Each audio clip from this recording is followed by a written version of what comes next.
তোফায়েল কবির প্লেটের ওপর হাত রেখে পূর্ণ দৃষ্টিপাত করলেন ছেলের দিকে। নিজের কণ্ঠ ভার করলেন আরও দ্বিগুণ। তার ছেলে যে বেপরোয়া, একবার যখন বলেছে ফিরবে তখন সে ফিরবেই, ওকে আটকাতে পারবে না কেউ। অনেক কথা, সিদ্ধান্ত, প্রকাশ মনে জমিয়ে রেখেছেন তিনি। সঠিক সুযোগের অভাবে কিছুই বলা হয়ে ওঠেনি। আর এই ছেলে তো কোনো দিন এসবে গুরুত্ব দেবে না, তাও জানা আছে। মুখের খাবারটুকু গলা দিয়ে কোনো রকমে নামিয়ে কাঠ স্বরে বললেন তিনি, বিয়ের পর যাবে যাও, কোথাও যাবে যাও, বাধা দিয়ে লাভ নেই তোমায়, বাধা দেব না আমি। তবে যাওয়ার আগে জোরপূর্বক চাপিয়ে দাও একটা বিয়ের সম্পর্ককে, ভেঙে দিয়ে তবেই যাবে।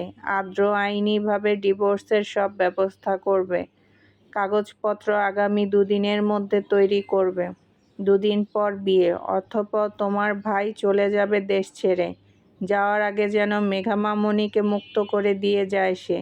যা যা ব্যবস্থা করার সব করবে। বিয়েটা কোনো ছেলে খেলা নয়।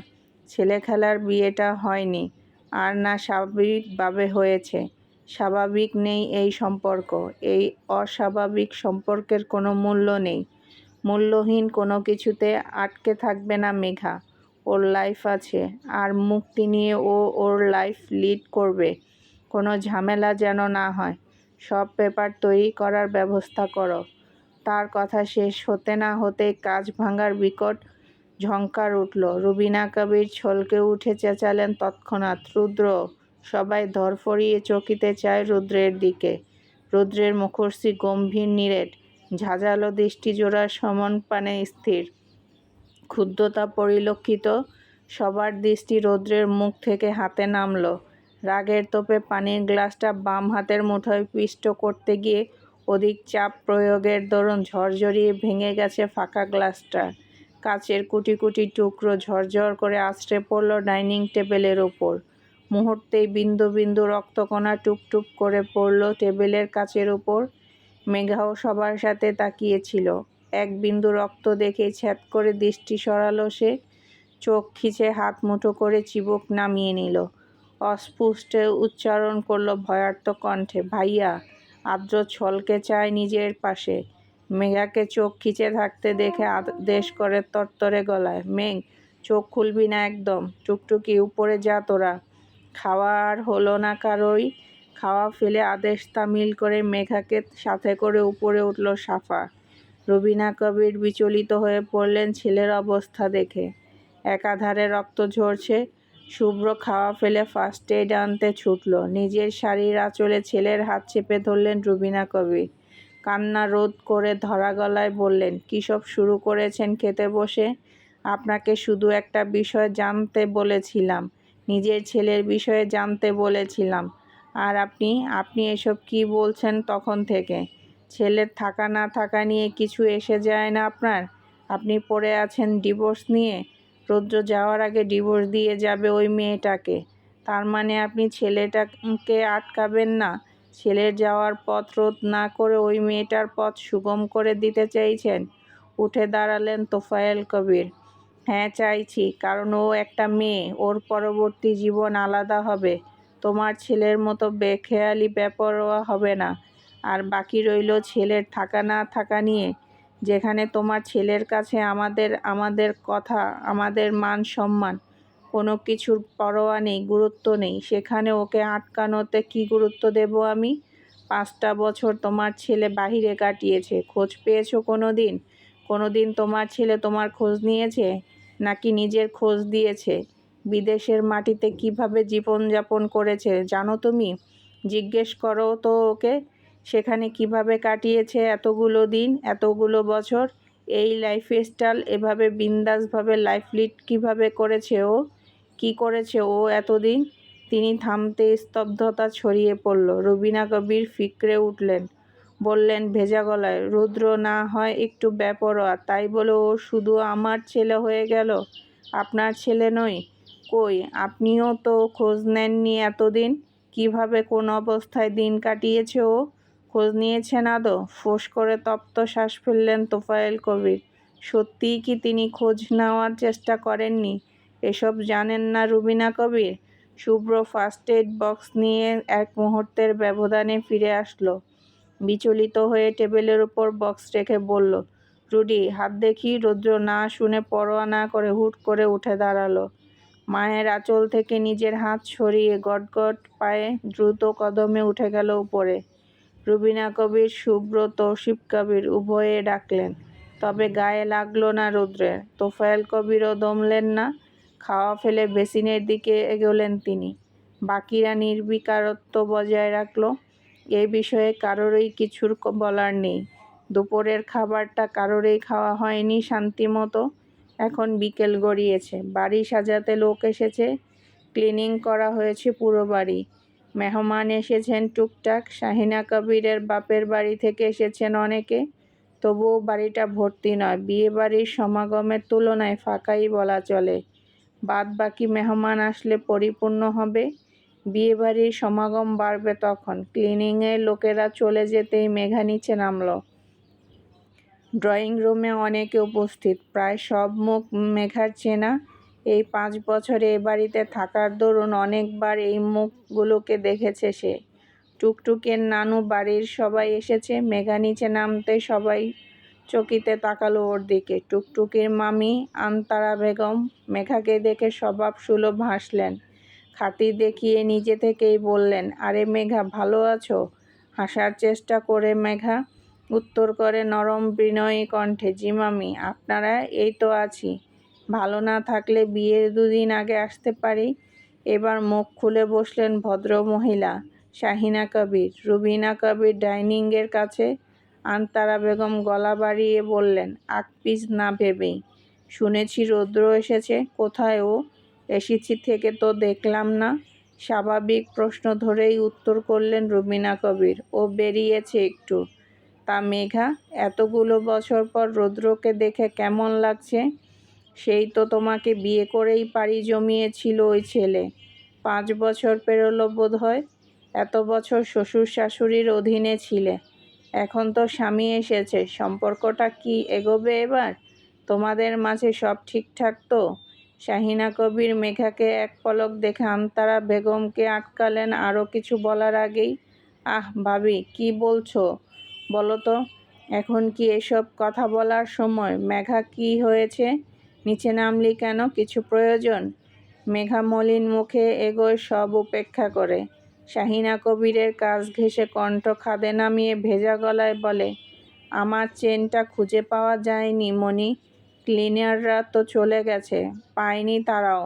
শাহিনা কবির মেঘার মুখের উপর আলতো হাত ছুঁয়ে বললেন, এখনো এটা নিয়ে মন খারাপ করে বসে আছিস? তার মানে খুঁজে পাওয়া যায়নি? যায়নি, তবে যাবে না তা তো নয়। কোথায় ফেলেছিস কে জানে। এতদিন হারালি না, এখন হঠাৎ হারালো তো হারালো, আর খুঁজে পাওয়া যাচ্ছে না। এখন এই বিয়ের হাঙ্গামায় কোথায় খুঁজব বল? পুরো বাড়ি তো দেখা হয়েছে, পাওয়া যায়নি।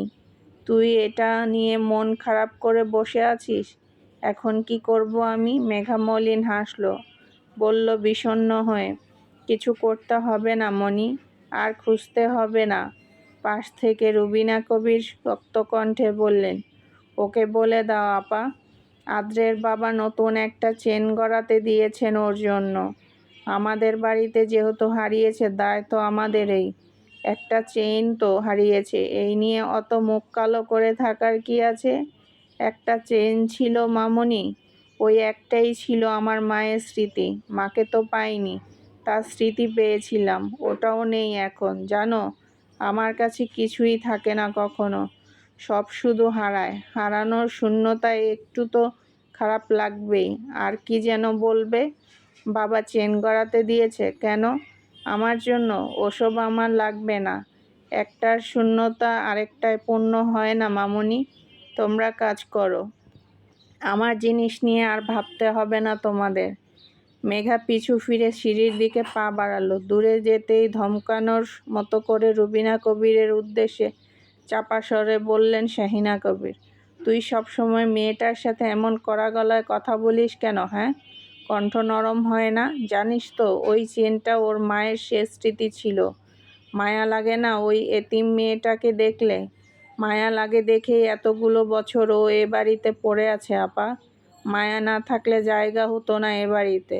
ও এমনি এমনি পড়ে নেই, পড়ে থাকার মূল্য দিয়ে তবেই পড়ে আছে।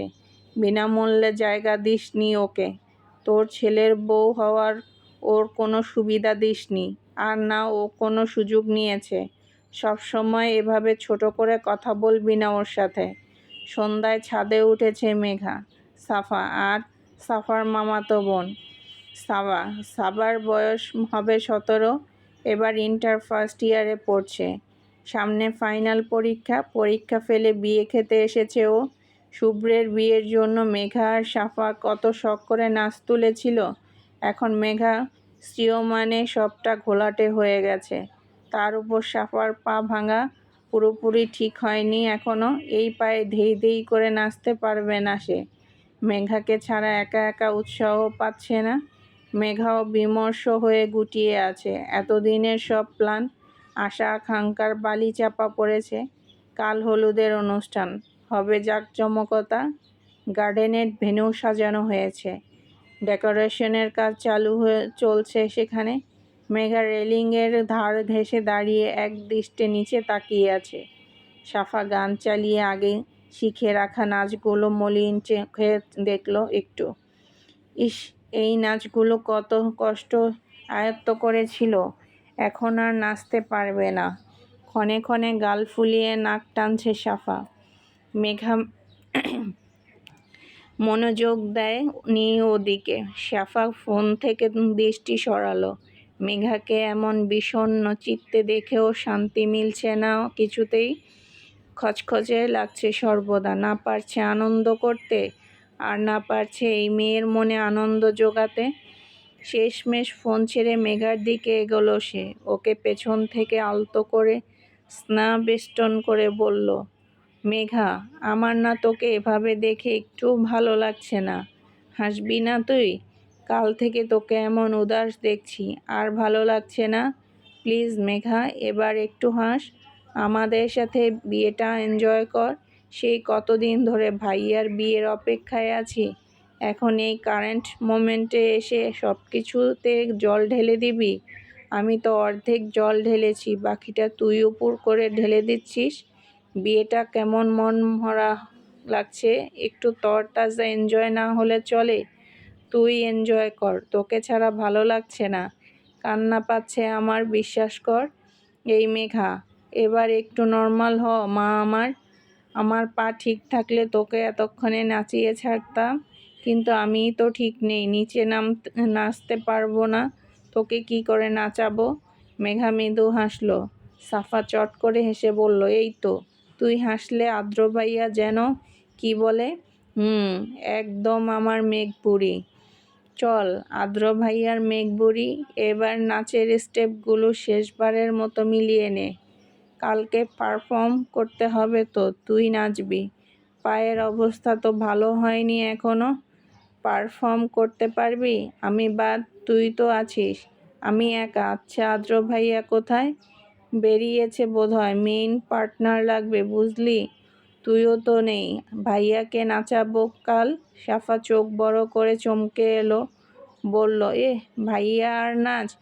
হয়েছে, এসব চিন্তা বাদ দে। শুধুমাত্র বাড়ির ছেলে হলে আলাদা ব্যাপার ছিল, কিন্তু প্রফেসর আদ্রিয়ান কবির আদ্র, সে কিনা নাচবে?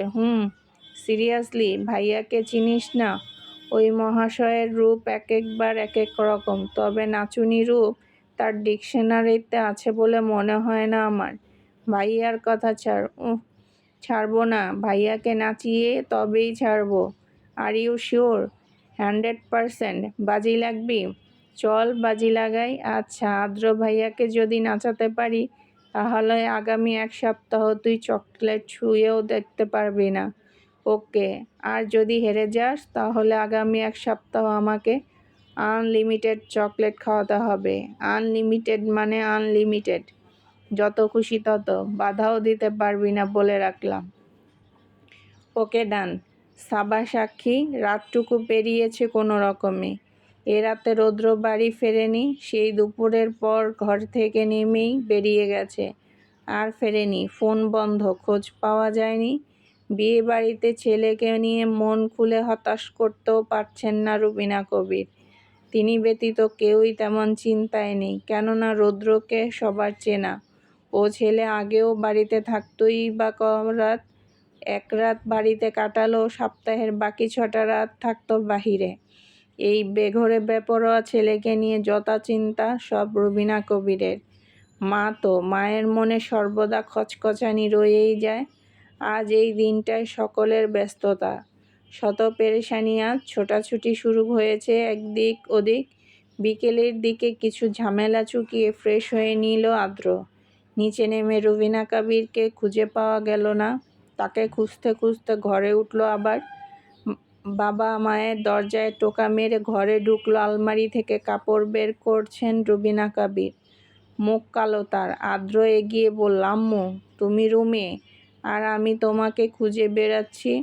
যাই যাই করে বললেন রুবিনা কবির। কি দরকার আমার সাথে? আম্মুর কণ্ঠ তীক্ষ্ণ দেখে কপাল কুঁচকায় আদ্র। শুধু কারণ কি হয়েছে আম্মু? কি আবার হবে? এ বাড়িতে তো আমি তো আলাদা, আমার চিন্তাধারা আলাদা। কারোর যাকে নিয়ে কোনো চিন্তা নেই, মাথা ব্যথা নেই, তাকে ঘিরেই আমার সব চিন্তা। কাল থেকে যে রৌদ্র বাড়ি ফেরেনি, এ বাড়ির কারোর খেয়াল আছে?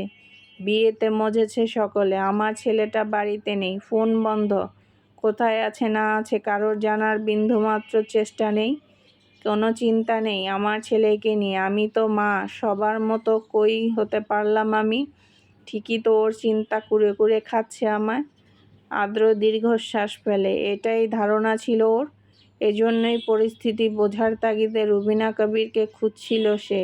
আদ্র এগিয়ে এসে আম্মুকে টেনে খাটে বসালো, নিজে বসলো সামনাসামনি। আম্মুর হাত দুটো ধরে বোঝানোর স্বরে বলল, তুমি রুডিকে চেনো না?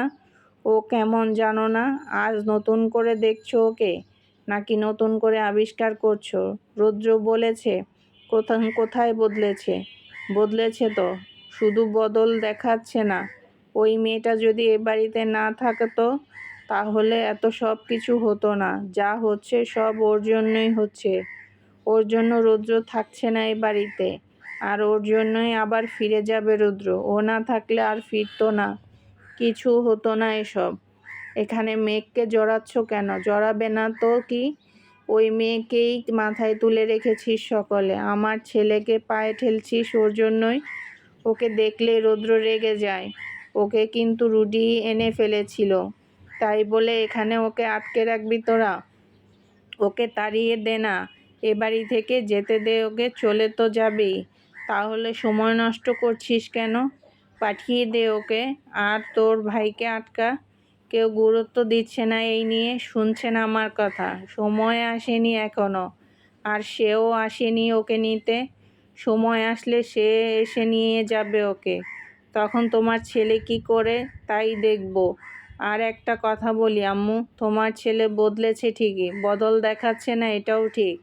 ও যতক্ষণ না বদল দেখাচ্ছে ততক্ষণ ওর বদল এ বাড়ির কেউ নজরে নেবে না। তোমার ছেলেকে ধরা দিতে হবে আগে। ধরা পড়ে গেলে ওকে নিয়ে এভাবে চিন্তা করতে হবে না তোমায়। কি ভেবেছো তুমি আমরা সবাই অন্ধ, কিছু বুঝি না? তোমার ছেলে আর আমি এক নাড়িতে যুক্ত ছিলাম। তোমার ছেলেকে আমি হাড়ে হাড়ে চিনি। একটা কথা মিলিয়ে নিও, তোমার ছেলে কোথাও যাবে না। আর দেখে নিও, সে যাবে না, আর যেতেও দেবে না অন্য কাউকে। নিজের জিনিসের প্রতি আরেকটু টান আসুক, সে নিজেই আটকে যাবে, আর আটকাবেও। তুমি বেকার বেকার চিন্তা করছো। ওকে নিয়ে চিন্তা বাদ দাও। সুতোয় টান পড়লে ও নিজেই চলে আসবে। কাল থেকে তো ফেরেনি, এখন বিকেল গড়িয়েছে, দেখো হয়তো আসছে তোমার ছেলে। রুবিনা কবির বেশি গভীরে বুঝলেন না। ঝাপসা চোখে পানি ঝরার আগেই দুহাতের পিঠে চোখ মুছলেন। আদ্র কিছু একটা ভেবে ঠোঁট কামড়ে হাসল। সন্ধ্যার আঁধার নেমে আসছে চারদিকে, ঘনীভূত হচ্ছে আশপাশ। আজ বাড়ি ভরপুর, বাকি সব অতিথিদের আগমন ঘটেছে আজ। বিয়ের আমেজে উন্মাতাল কবির ম্যানশন গার্ডেনে হলুদের জন্য আয়োজন করা হয়েছে। হুড়োহুড়ি পড়েছে পুরো বাড়িতে, এক একজন এক এক দিকে ছুটছে। শুভ্র, আদ্র ওরা অলরেডি রেডি হয়ে বেরিয়ে গেছে বাইরে। মেয়েদের তৈরি হওয়া হয়নি এখনো। হলুদের জন্য ড্রেস আপে আলাদা থিম ধার্য করা হয়েছিল। মেয়েদের কাঁচা সবুজ রঙের শাড়ি আর শুভ্র ব্যতীত ছেলেদের একই রঙের পাঞ্জাবি। মোটামুটি সবার তৈরি হওয়া শেষ। টুকটুকির জন্য মেঘার লেট হয়েছে নিচে নামতে। এদিকে ওর অপেক্ষায় থাকতে থাকতে মেঘার ফোনের কল আসলো। ফোন রিসিভ করে ব্যালকনিতে গিয়ে দাঁড়ালো সে। ওর কথা বলার মাঝেই টুকটুকির রেডি হওয়া ডান। নিজের হয়েছে, আর এক মুহূর্ত অপেক্ষা করেনি ওই মেয়ে। মেঘা যে বারান্দায় দাঁড়িয়ে ফোনে কথা বলছে এটা বেমালুম ভুলে গিয়ে ওকে ফেলেই নিচে নামলো হুড়মুড়িয়ে। বাড়ির সবাই এখন গার্ডেনে। মেঘার ফোনে কথা শেষ হতে হতেই মিনিট 20 পেরিয়েছে। ঘরে গিয়ে দেখে টুকটুকি ওকে একা ফেলেই চলে গিয়েছে নিচে। ঘরে এদিকে ওদিকে চোখ বুলিয়ে দুদিকে মাথা নাড়ালো মেঘা। বেরোনোর আগে আয়নার সামনে দাঁড়ালো আবার। নিজেকে সম্পূর্ণ খুঁটিয়ে খুঁটিয়ে দেখে নিল। মেঘা উজ্জ্বল ফর্সা, টুকটুকে তার গায়ের রং। সাজগোজ করেনি সেভাবে, হালকা সেজেছে। কাঁচা সবুজ রঙের শাড়িটা মেয়েটার শুভ্র সমুজ্জ্বল শরীরে মাখনের ন্যায় মিশে গেছে। মাঝ বরাবর সিঁথি করে চুল খোলা, সিঁথিতে একখানা চিকন কুটো টিকলি ব্যতীত অন্য অলংকার নেই পরনে। গর্জিয়াসে বেমানান হলেও মেঘার হালকা সাজগোজে এটাই মানানসই। ঠোঁটে একটু গোলাপি ঠোঁটরঞ্জন, চোখে কাজল পরে না মেঘা, আজ একটু পরেছে চিকন করে, তাই তার সাজগোজ। অমায়িক সুন্দর মেয়েটাকে এতেই শুভ্র লাগছে বড্ড। একেবারেই অনিন্দ সুন্দর, কাঞ্চন প্রভা অপরূপা। মেঘা নিজেকে দেখে নিয়ে মুচকি হাসল। পর মুহূর্তে কপালে সূক্ষ্ম ভাঁজ ফেলল। খোলা চুলে মানাচ্ছে না বোধহয়। সম্পূর্ণ শরীর তো চুল দিয়ে ঢেকে গেছে। হাঁটু ছড়িয়ে ঢেউ খেলছে দীর্ঘ কেশগুচ্ছ। মেঘা কি একটা ভেবে চুলগুলো পেঁচিয়ে নিল, বাঁধল একটা আলগা খোপা। মুক্ত কেশির আলগা খোপাটা আলগোছে স্থান পেল গলদেশের নিকট। একটা কাটা আটকানো খোপাটায়। আলগা খোপার বাঁধন ছিঁড়ে একটু আধটু চুল, খুচরো চুল নেমেছে কপালের পাশ গলিয়ে গ্রীবা নিচে। এবার দিন ঠিক লাগছে। গরমে ওভাবে চুল খুলে রাখাটা দায় হয়ে পড়বে। মেঘা শেষবার পরিমার্জিত হয়ে নিজেকে দেখল। তা অতঃপর তড়িঘড়ি করে বেরোলো বাইরে। সিঁড়ির দিকে এগোনোর পথে করিডোরের শেষ প্রান্তে মুখোমুখি উদ্ভিদ রৌদ্র। রৌদ্র উঠছিল উপরে। কালকের পরেই এখন বাড়ি ফিরল। অবস্থা কালকের ন্যায়। শরীরটা খানিক এলোমেলো, অগোছালো চুল, মুখ শুকনো। মেঘার সাথে শুরুতেই চোখাচোখি হলো তার। সেকেন্ড কয়েক মেঘা মূর্ত রাখল দৃষ্টি, পরক্ষণে দৃষ্টি নামালো। তবে রৌদ্রের মাঝে ক্ষণিকের পরিবর্তনও দেখা গেল না। আর না পলক পড়ল আখিদয়ে। হিমদৃষ্টিতে তাকিয়ে রইল সে। দেখে মনে হয় অনুভূতিহীন হয়ে তাকিয়ে আছে, তবে তা বোধ হয় নয়। আকুল অনুভূতিতে তাকিয়ে আছে একজোড়ে স্তব্ধ দৃষ্টি।